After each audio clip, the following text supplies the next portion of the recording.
नागपूरच्या विधान भवन परिसरासह आरबीआय चौकामध्ये जोरदार बॅनरबाजी करण्यात आलेली आहे। बोल मराठा कुणबी होणार का, सोळुंके सांगा कुणाचा, अशा आशयाचे बॅनर लागलेले आहेत। तर सध्याची आपण महत्त्वाची बातमी पाहतोय। मराठा आरक्षणाचा वाद आता चांगलाच राज्यामध्ये पेटलेला आहे आणि अशातच नागपूरच्या विधान भवन परिसरासह आरबीआय चौकामध्ये आता जोरदार पुन्हा एकदा बॅनरबाजी करण्यात आलेली आहे। मराठा बोल मराठा कुणबी होणार का, सोळुंके सांगा कोणाचा, अशा आशयाचे बॅनर लागलेले आहेत। दरम्यान या संपूर्ण परिस्थितीचा आढावा घेतलेला आहे आमचे प्रतिनिधी पराग ढोबळे यांनी।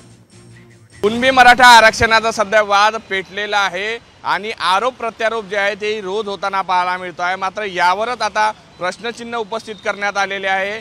फलक कुणी लावलं हे दिसत नसलं तरी यावर शरद पवारांचे फोटो आहे आणि बोल मराठा कुणबी होणार का त्याला प्रश्नार्थक पद्धतीने विचारण्यात आलेला आहे। साळुंके सांगा कुणाचा, खाकीवर दगडफेक करणार कुणाचा, काका मोठे साहेब स्वयंघोषित जनता राजा, सांगा आरक्षण तुम्ही का नाही दिले, आंदोलन कुणी पेटवले, आंदोलनाचे टोपे आणि कोणचा टोपी कोण फिरवतंय, अशा पद्धतीचे जे प्रश्नचिन्ह आहे ते उपस्थित करण्यात आले आहे। कुठेतरी मराठ्यांचं जे आरक्षण सुरू आहे त्यामागे कोण आहे अशा पद्धतीचे सवाल जे आहे ते उपस्थित करण्यात आले आहे।